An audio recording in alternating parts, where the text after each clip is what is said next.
Hi ವೀಕ್ಷಕರೇ, ಎಲ್ಲರಿಗೂ ನಮಸ್ಕಾರ.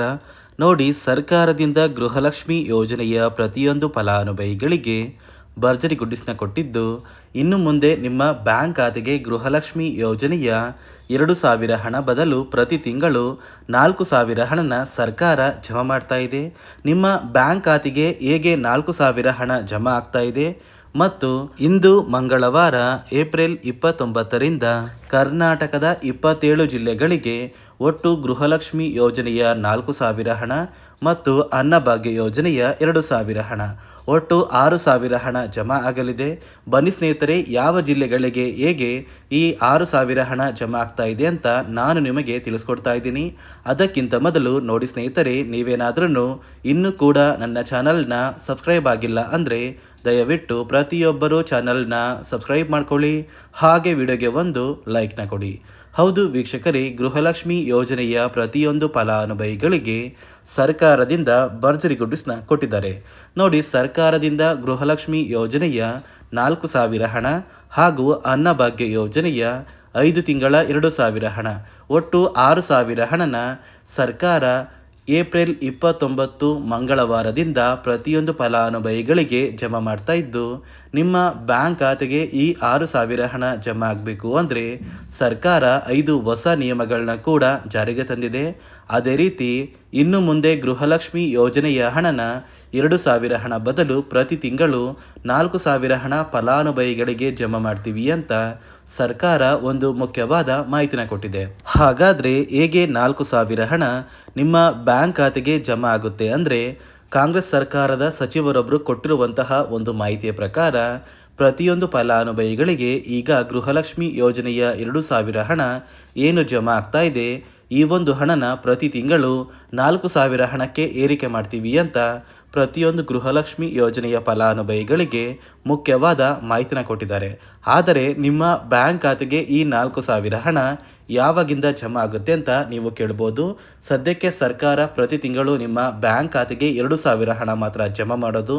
ಅಂದರೆ ಇನ್ನು ಮುಂದೆ ಬರುವಂತಹ ಒಂದು ಚುನಾವಣೆಯಲ್ಲಿ ಮತ್ತೆ ಕಾಂಗ್ರೆಸ್ ಸರ್ಕಾರನ ನೀವು ಗೆಲ್ಲಿಸಿದ್ರೆ ಮಾತ್ರ ನಿಮ್ಮ ಬ್ಯಾಂಕ್ ಖಾತೆಗೆ ಪ್ರತಿ ತಿಂಗಳು 4,000 ಹಣನ ಜಮಾ ಮಾಡ್ತೀವಿ ಅಂತ ಸರ್ಕಾರದಿಂದ ಸಚಿವರೊಬ್ಬರು ಒಂದು ಮಾಹಿತಿನ ಕೊಟ್ಟಿದ್ದಾರೆ. ಅದೇ ರೀತಿ ನೋಡಿ ಸ್ನೇಹಿತರೆ, ಇಂದು ಮಂಗಳವಾರ ಏಪ್ರಿಲ್ 29ರಿಂದ 27 ಜಿಲ್ಲೆಗಳಿಗೆ ಹಣ ಜಮಾ ಆಗ್ತಾ ಇದ್ದು, ಆ ಒಂದು ಜಿಲ್ಲೆಗಳ ಹೆಸರು ಏನು ಅಂದರೆ ಬಾಗಲಕೋಟೆ, ಬೆಂಗಳೂರು ನಗರ, ಬೆಂಗಳೂರು ಗ್ರಾಮಾಂತರ, ಬೆಳಗಾವಿ, ಬಳ್ಳಾರಿ, ಬೀದರ್, ವಿಜಯನಗರ, ಚಾಮರಾಜನಗರ, ಚಿಕ್ಕಮಗಳೂರು, ಚಿಕ್ಕಬಳ್ಳಾಪುರ, ಚಿತ್ರದುರ್ಗ, ದಕ್ಷಿಣ ಕನ್ನಡ, ದಾವಣಗೆರೆ, ಧಾರವಾಡ, ಗದಗ, ಕಲಬುರಗಿ, ಹಾಸನ, ಹಾವೇರಿ, ಕೊಡಗು, ಕೋಲಾರ, ಕೊಪ್ಪಳ, ಮಂಡ್ಯ, ಮೈಸೂರು, ರಾಯಚೂರು, ರಾಮನಗರ, ಶಿವಮೊಗ್ಗ, ತುಮಕೂರು, ಉಡುಪಿ, ಉತ್ತರ ಕನ್ನಡ, ಯಾದಗಿರಿ ಮತ್ತು ಬಿಜಾಪುರ, ಈ 27 ಜಿಲ್ಲೆಗಳಿಗೆ ಸರ್ಕಾರ ಏಪ್ರಿಲ್ 29 ಮಂಗಳವಾರದಿಂದ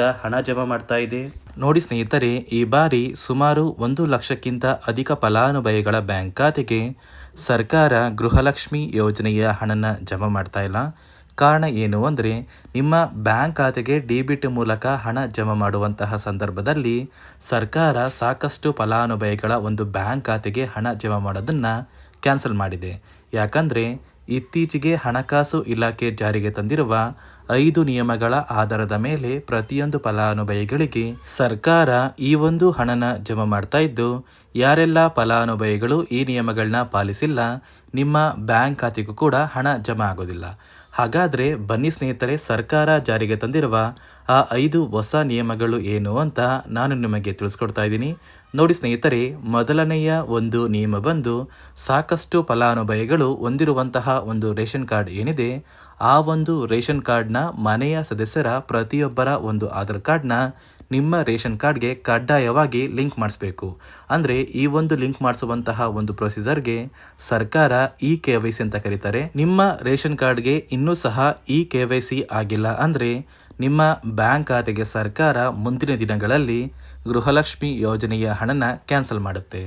ಅದೇ ರೀತಿ ಎರಡನೆಯ ಒಂದು ನಿಯಮ ಬಂದು, ಸಾಕಷ್ಟು ಫಲಾನುಭವಿಗಳು ಕಳೆದ 3 ತಿಂಗಳಿಂದ ಸರ್ಕಾರದಿಂದ ಬರ್ತಾ ಇರುವಂತಹ ಒಂದು ರೇಷನ್ ಏನಿದೆ, ಅಂದರೆ ಉಚಿತ ಅಕ್ಕಿ ಏನಿದೆ, ಈ ಒಂದು ರೇಷನ್ನ ಪಡ್ಕೋತಾ ಇಲ್ಲ.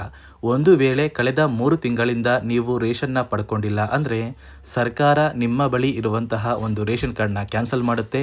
ನಿಮ್ಮ ರೇಷನ್ ಕಾರ್ಡ್ನ ಸರ್ಕಾರ ಕ್ಯಾನ್ಸಲ್ ಮಾಡಿದ್ರೆ ನಿಮ್ಮ ಬ್ಯಾಂಕ್ ಖಾತೆಗೆ ಗೃಹಲಕ್ಷ್ಮಿ ಯೋಜನೆಯ ಹಣ ಇರ್ಬೋದು ಮತ್ತು ಸರ್ಕಾರದಿಂದ ಬರುವಂತಹ ಒಂದು ಸೌಲಭ್ಯಗಳನ್ನ ನೀವು ಕಳ್ಕೋಬೇಕಾಗುತ್ತೆ. ಅದೇ ರೀತಿ ಮೂರನೆಯ ಒಂದು ನಿಯಮ ಬಂದು ನೋಡಿ ಸ್ನೇಹಿತರೆ, ನಿಮ್ಮ ಬಳಿ ಇರುವಂತಹ ಒಂದು ಆಧಾರ್ ಕಾರ್ಡ್ ಏನಿದೆ, ಆ ಒಂದು ಆಧಾರ್ ಕಾರ್ಡ್ನ ಕಳೆದ 15 ವರ್ಷಗಳಲ್ಲಿ ನೀವು ಯಾವುದೇ ರೀತಿಯ ಒಂದು ತಿದ್ದುಪಡಿನ ಮಾಡಿಸಿಲ್ಲ ಅಂದರೆ ನಿಮ್ಮ ಬ್ಯಾಂಕ್ ಖಾತೆಗೆ ಸರ್ಕಾರ ಗೃಹಲಕ್ಷ್ಮಿ ಯೋಜನೆಯ ಹಣನ ಕ್ಯಾನ್ಸಲ್ ಮಾಡುತ್ತೆ.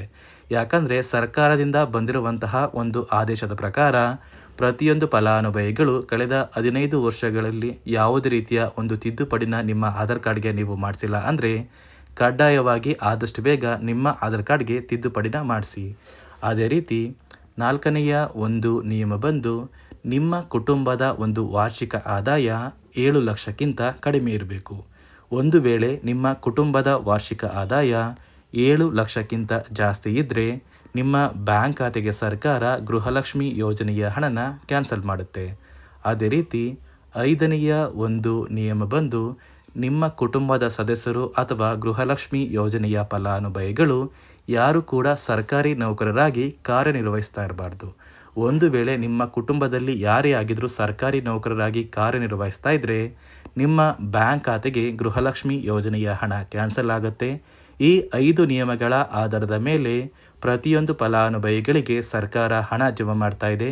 ಒಂದು ವೇಳೆ ನೀವು ಈ 5 ನಿಯಮಗಳನ್ನ ಪಾಲಿಸಿಲ್ಲ ಅಂದರೆ ನೀವು ಕೂಡ ಗೃಹಲಕ್ಷ್ಮಿ ಯೋಜನೆಯ ಹಣದಿಂದ ವಂಚಿತರಾಗಬೇಕಾಗುತ್ತೆ. ನೋಡಿ ಸ್ನೇಹಿತರೆ, ಇಂದು ಏಪ್ರಿಲ್ 29 ಮಂಗಳವಾರ ಕರ್ನಾಟಕದ 27 ಜಿಲ್ಲೆಗಳ ಪ್ರತಿಯೊಂದು ಫಲಾನುಭವಿಗಳಿಗೆ 6,000 ಹಣ ಜಮಾ ಆಗ್ತಾ ಇದೆ. ಕೆಲವೇ ದಿನಗಳಲ್ಲಿ ನಿಮ್ಮ ಬ್ಯಾಂಕ್ ಖಾತೆಗೆ ಈ ಒಂದು ಹಣನ ನೀವೆಲ್ಲ ಪಡ್ಕೋತೀರಾ ಅಂತ ಹೇಳ್ತಾ, ಇದಿಷ್ಟು ಸರ್ಕಾರದಿಂದ ಬಂದಿರುವಂತಹ ಒಂದು ಮಾಹಿತಿಯಾಗಿದೆ. ನಾನು ಕೊಟ್ಟಿರುವಂತಹ ಮಾಹಿತಿ ನಿಮಗೆ ಇಷ್ಟ ಆಗಿದ್ದಲ್ಲಿ ದಯವಿಟ್ಟು ಪ್ರತಿಯೊಬ್ಬರು ನನ್ನ ಚಾನಲ್ನ ಸಬ್ಸ್ಕ್ರೈಬ್ ಮಾಡ್ಕೊಳ್ಳಿ, ಹಾಗೆ ವಿಡಿಯೋಗೆ ಒಂದು ಲೈಕ್ನ ಕೊಡಿ.